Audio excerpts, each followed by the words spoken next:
Does liturgical church mean conservative liturgy? Hi, my name is Reverend Madison. I'm a priest, a theologian, and I'm also a nonprofit leader. Welcome to my channel. This is Translating Faith. Today, I'm going to talk to you about liturgy. First of all, what even is liturgy? If you're new to the church world, you might not know what this word means. Now, liturgy is essentially a ritual of worship. It is comprised of prayers, of activities, of hymns that make up a worship service. Now, all churches, for the most part, have essentially some type of liturgy because they have an order of worship. But when you hear liturgical church, you're hearing what is usually referred to as high church worship. Okay, this is lots of vocab here. So what is this? First of all, what do we even mean by high church?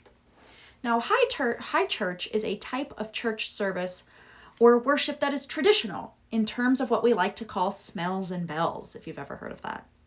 There's formalized ritual, liturgy, vestments, and of course, incense and bells.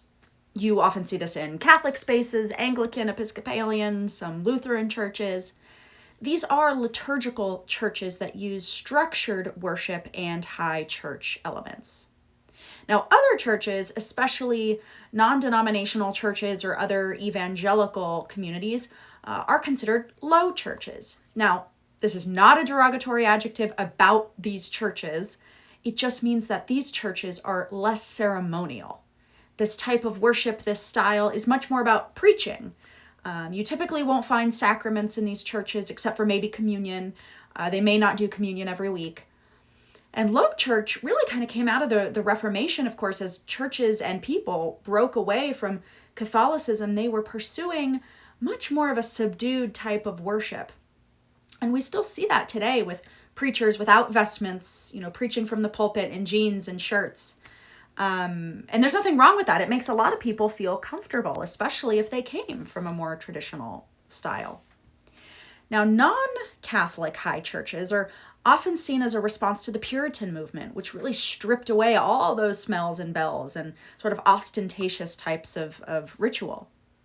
So, do liturgical churches always mean conservative? Are they conservative? No, and I'll tell you why. Now, some high churches obviously are more conservative. You'll look at the Roman Catholic Church and they're obviously going to be more conservative than the Episcopalian Church, especially when it comes to things like women in leadership, etc. But it doesn't mean that tradition is equated to conservatism. Okay? Because traditional high churches' ancient rituals are embodied. What does that mean? It means that we don't just think about God or listen to a sermon and then go home. We physically participate in the worship. We smell God in the incense. We hear God in the bells. We feel God's presence as we kneel. We participate when we bow, when we speak communally in one voice, when we taste the Eucharist. High church worship is engaging the body in worship. It's not just about the brain or the spirit. It's about the physical presence of the Holy God.